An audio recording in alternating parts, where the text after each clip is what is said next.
pointed to the noose. "Are you some kind of psychopath?" "No." "Then what are you doing here? You have the wrong person. I'm a biologist, a medical researcher." "You have a PhD from Harvard," he said, continuing for her. "You've been married for 19 years.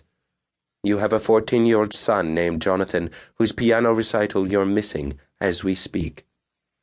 Her initial shock faded into nausea-induced terror.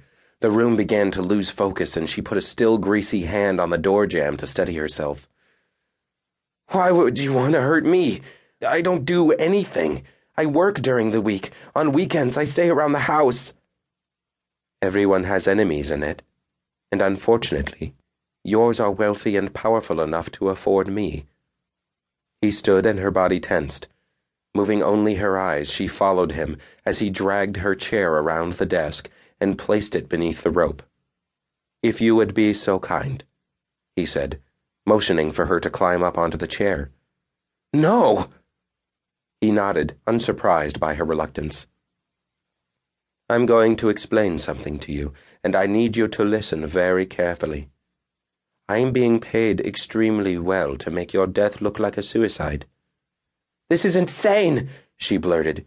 "You're insane. No one—" He put a finger to his lips, and her voice faded back into silence. "If I'm not mistaken, your son's performance has already ended. If I'm still here when he and your husband come home, my plan changes." "What do you mean?" "I mean that instead of just suicide, you'll have a complete mental breakdown. You'll kill them both before turning the gun on yourself." She opened her mouth to speak, but he ignored her and continued. "Based on your background, no one will be particularly surprised, will they, Annette? No one will ask questions." She thought about running, but knew she wouldn't make it 10 feet before he chased her down. And screaming wouldn't help either. The house was well insulated and separated from their nearest neighbor by more than 100 yards of hedge-bordered grass that she'd insisted on for Johnny. He'd inherited her sedentary ways, and she'd hoped a yard would encourage him to go outside. The man pulled a gun from his waistband that she'd recognized as the one her husband had bought years ago against her wishes. For protection, he'd said. Still, she didn't move. This couldn't be happening. "Tell me why." "I wouldn't know. I'm just a man who does unpleasant work for people too cowardly to do it themselves. What I can tell you is this. The people I visit always protest, but deep down they know. They know why I'm here." "I develop medicines that help people," she protested. "I'm in the PTA, but I miss most of the meetings. She fell silent. There was nothing more to say. That was her whole life. He pointed to the noose with her husband's gun. "Time's running out." His eyes were dark, almost black, but not angry or even particularly menacing. All she saw there was certainty. He would do what he said he would. He'd make her watch while he murdered the son she'd spent nowhere near enough time with, and the husband who had stood by her even when he shouldn't have. And the world would think she did it.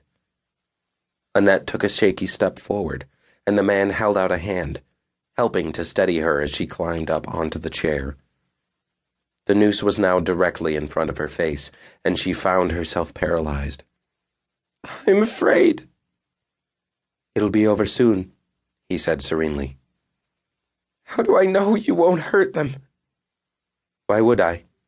It would be noisy and messy. It would attract the press. My only concerns are that I get paid, and that no one know I was ever here. But the longer we wait—" He didn't finish the sentence. He didn't have to.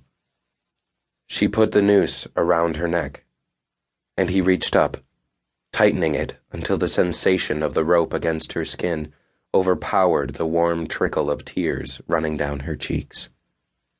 She stared straight forward as he took hold of the chair beneath her feet. It was suddenly all so clear. The unheeded coincidences, the odd questions thoughtlessly answered, the inexplicably emphatic demands of her superiors. He was right. She knew exactly why he was here.